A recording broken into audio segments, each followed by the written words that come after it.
Our intro music is provided by Kevin MacLeod at Incompetech.com.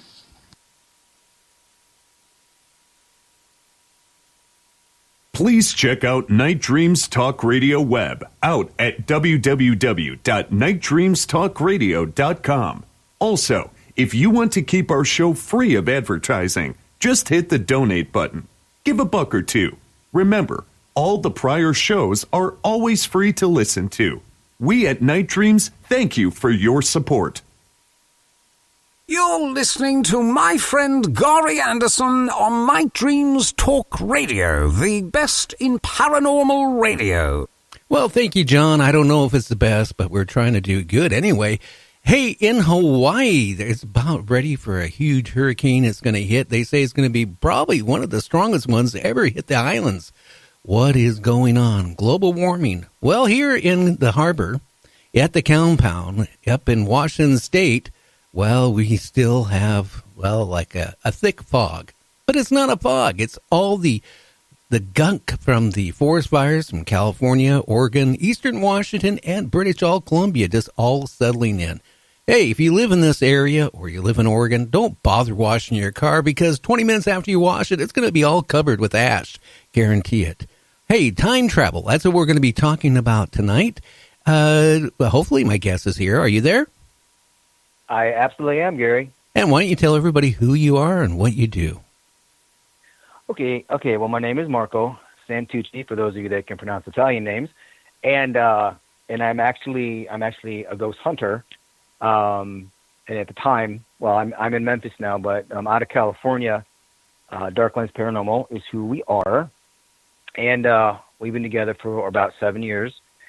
And we catch a lot of evidence of ghosts, basically anything you can imagine, photos and tons of EVPs. However, there was a time where we got a photo of something not in that category, and I call it a time machine, Gary, because I don't know what else to call it. So that's kind of where the story starts. It was crazy is what it was. And so hopefully, somebody will have some sort of idea, but you want me to go to describe it or? Oh yeah, please tell everybody what it is and where did you find this thing at? Right. So here's the thing. Let me just, the reason we ended up where we were, we got a call from a librarian, principal librarian at the public library in Ontario, California. Well, she wanted us to investigate the Carnegie Library, which was, because it was its centennial. So it was 100 years old in 2013. And we're like, sure, And so, we went ahead and did that. And we pulled some stuff out of there. But when we walked out of that building, across the street was the big library, which replaced the Carnegie in 1967. So so she's like, okay, yeah, that's cool. So she set it up, and I don't know, it was a few weeks later, she set that up for us to go in. She called the press. The press came in and covered it, that we were going to go and investigate this building and see what we could come up with. Well, anyway, so we go in, and after the press was gone and all that kind of stuff, things settled down. But anyway, so what we do is, like Scott, my partner in all this, who is also, he's still in California, he will take 600 photos in a night. Okay, that's what he'll do. I do most of the audio, or I do all the audio actually. But anyway, so when we're shooting, we're shooting mostly, into darkness or to super low lighting. And well, anyway, so when he went through, the photos and stuff, and he said, he goes, I don't even want to tell you what I have, because I don't know what it is, and I don't want to show it to you. I go, well, what do you mean? I just don't want to. Well, anyway, of course he did. I'm like, holy crap, So what it looks like is, most people know of Doctor Who. I don't watch it, but the TARDIS, actually to me looks like a giant phone booth. So it's approximately 9 feet tall and about 6.5 feet wide. That's approximation, just based on posters that were on the wall and that kind of a thing. But like 3 shots in a row. I think the first one was black, The second one, the shot was kind of blurred, like a blur, like moving in a direction. And the third shot, this thing just is up against the wall. I mean, like a piece, I mean, it looks like it's there, but of course it's not. I mean, it is for a moment. I mean, it casts its own shadow. It's just there. So we didn't know what to make of it. I mean, I became very obsessed with trying to figure out, well, what the hell is it? Also looking at the photo closer, which took a while. Well, actually, you know what it was? It wasn't even until, anyway, so when we got all this evidence, the woman, the librarian, she happened to be a Doctor Who fan. So she thought it was great. And she says, well, will you guys do a presentation for the public? And we're like, okay, that's fine. And so, we pulled a lot of evidence in that out of that little town. So like there's one whole street that's totally haunted. I mean, it's got all kinds of stuff out. But anyway, the library's across the street from there.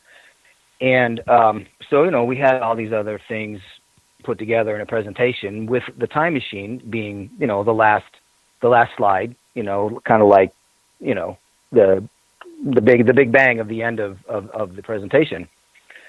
Well, the room that they set it up for the Carnegie. So it was in the paper that we were going to be at the Carnegie with this presentation, and the Carnegie holds 80 people. Well, so as people start piling in, over 200 people came, and they were just wall-to-wall people because they wanted to see what it was, that we pulled out of this place. Oh, wow. And, yeah, it was crazy. And so we're like, okay, cool. Let's see, the local press, the Los Angeles Times, also came to cover the story. And so all those people are there, and then so when it's over, I'm in one corner of the room, he's in the other corner, we're being rushed by people. And they're like, they're all questions, and this and another thing, and Scott had told me that, he says, and I never saw this happen. He was on the other side. He goes, this guy, comes up to me in this brown suit, like, I don't know. He says, it's just an older suit, like maybe from the 50s, 60s, whatever. It doesn't make a difference. He was out of place. I said, okay. And he says, he told me that somebody else is in that photo. He says, someone else is in that photo, with the time machine. I'm like, what? What are you talking about? No, there's nothing else in that photo. I mean, and I looked at it hundreds of times and just whatever. Well, anyway, so then the guy disappeared in the crowd, and that was the end of that. And, he didn't tell me about it, I think, till the next day. The day after that, I get a call from a reporter from NBC, and he wanted to do a spot on us, about this time machine thing. And I'm like, yeah, sure, and he's like, and I'm like, okay, this is great, right? Well, and then, he said, okay, that's cool. He goes, I just got to get clearance, from whoever, this guy's boss was. Never heard a word. I'm like, okay, whatever. That's entertainment. It happens, whatever. Well, let's see, that trend continued, where every single time something would come up, it would be something would be blocking this information from getting out to anybody, outside of our website or outside of photos, that I sent. And, I mean, we even did another presentation. They asked us to do another one. They put us in the Grove Theater, 500 seats, 500 people came. So, I mean, when people want to see stuff, they want to see stuff. And so that was great. But anyway, so in the meantime, even before that, the first person that I sent the photos to was Barry Taft. Okay. And Barry, with his brilliant mind and whatnot, I just thought, okay, this is a person that, okay. So I sent him the photos, and then he agrees to meet with me in a few days in Los Angeles. And I'm like, okay, cool, and he says to me, though, he says, I'm not going to help you with the photos. Okay. I said, that's fine. I just want to just talk. And he's like, okay. And a couple of days later, he calls me. Okay. And I'm looking at my phone, like, why is Barry Taft calling me? Right. And so I'm like, I said, hello. He's like, look, he goes, I can't meet with you. I can't meet with you. He said, somebody broke into my apartment last night and stole my hard drive. Oh, wow. I'm like, okay. So, and in my mind right away, I'm like, okay, the pictures I sent him were on his computer. And so that's kind of then where it started like, well, that's just really bizarre. I mean, he has hundreds of thousands of dollars of worth of equipment that goes back to the entity, right? No, I made the entity, but anyway, just that they didn't take anything. They just took his hard drive. Well, Go ahead. Here's what I think happened. One of my regular guests on my show, Ronald Farnham, actually was with the DOD for 10 years. So if you were talking on the telephone about all this type of stuff to somebody, there's key words. So evidently it probably was intercepted, and whoever you talked to probably, got messages. Maybe they shouldn't actually make contact with you. Maybe that's why his hard drive or his computer disappeared. He got broke into. It's really scary out there. Go ahead. Well, right, yeah. Well, I mean, Barry Taft is. I don't know if he's a parapsychologist who's been in the field forever, and he's the entity. The movie The Entity is based on his character. One of his, he's one of those real people. The college kids that met the girl in the bookstore. If you recall, I don't know if you probably saw the movie. Most people saw it. I don't know. Okay.